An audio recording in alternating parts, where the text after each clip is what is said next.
నమో శ్రీనివాసాయ నమః, నమో వెంకటేశాయ నమః. అందరికీ నమస్కారం అండి.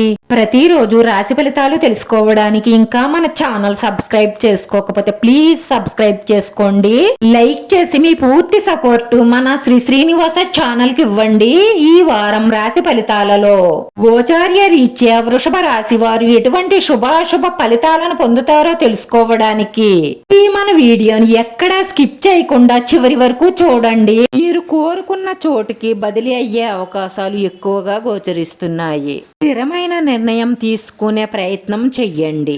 రుణ ప్రయత్నాలు చేస్తారు. ఈ రాశి వారికి అదృష్టం కలిసి వస్తుంది.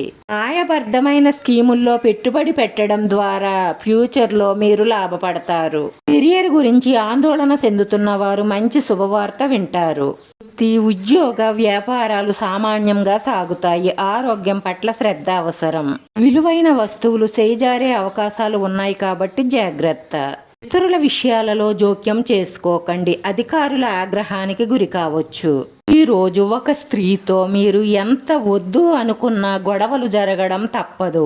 ఈ విషయాన్ని దృష్టిలో పెట్టుకుని మీరు గొడవలను ఆపలేరు. కానీ మీరు కోపంలో ఆవేశంలో కఠినంగా మాట్లాడిన మాటలు మాత్రం మీ సంబంధంలో చీలికను ఏర్పరుస్తుంది. కాబట్టి జాగ్రత్తగా మాట్లాడండి. మీద ఎప్పటి నుంచో కక్ష పెట్టుకున్న ఒక స్త్రీ మీ మీద మానసికంగా హాని చెయ్యడానికి ప్రయత్నిస్తుంది. అది విఫలం అయితే శారీరకంగా హింసిస్తుంది. రోజు మీరు మీ తోబుట్టువుల సహాయ సహకారాలు పొందుతారు. మీ తల్లిదండ్రులను సంతృప్తి పరచడం చాలా కష్టమని అనుకుంటారు, కానీ వారిని సంతోష పెట్టడం చాలా సులభం.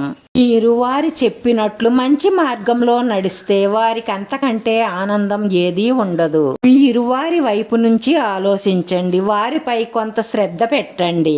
వాళ్ళు చాలా సంతోషంగా ఉంటారు. మీరు చెప్పిన ఒక విషయం మీ ప్రేయస్కి బాధ కలిగిస్తుంది.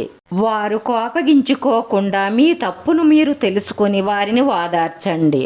మీ పేరు ప్రతిష్టలను భంగపరిచే వారితో కలిసి ఉండడం మంచిది కాదు.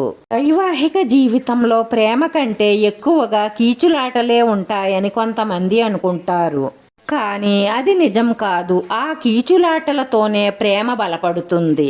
రాను రాను ఒకరిని ఒకరు బాగా అర్థం చేసుకుంటారు. మీ వైవాహిక జీవితం స్వర్గమయం అవుతుంది. తొందరపడి ఎటువంటి కఠినమైన నిర్ణయాలు తీసుకోకండి. ఈ రాశి వారి పరిహారం: దేవి ఉపాసన చెయ్యడం. దుర్గాదేవిని మనస్ఫూర్తిగా పూజించి ప్రార్థించడం వల్ల మీ మనసులో ఉన్న మంచి సంకల్పాలన్నీ నెరవేరి మానసిక ప్రశాంతత లభిస్తుంది. వీడియో నచ్చితే లైక్ చేయండి. మీ లైక్ మాకు ఎంతో విలువైంది. మీరు లైక్ చేయడం వల్ల ఈ వీడియో కొంతమందికి చేరుతుంది. నా శ్రీనివాస ఛానల్ ఆదరించండి. అందరికీ ధన్యవాదాలండి. నమో వెంకటేశాయ నమః.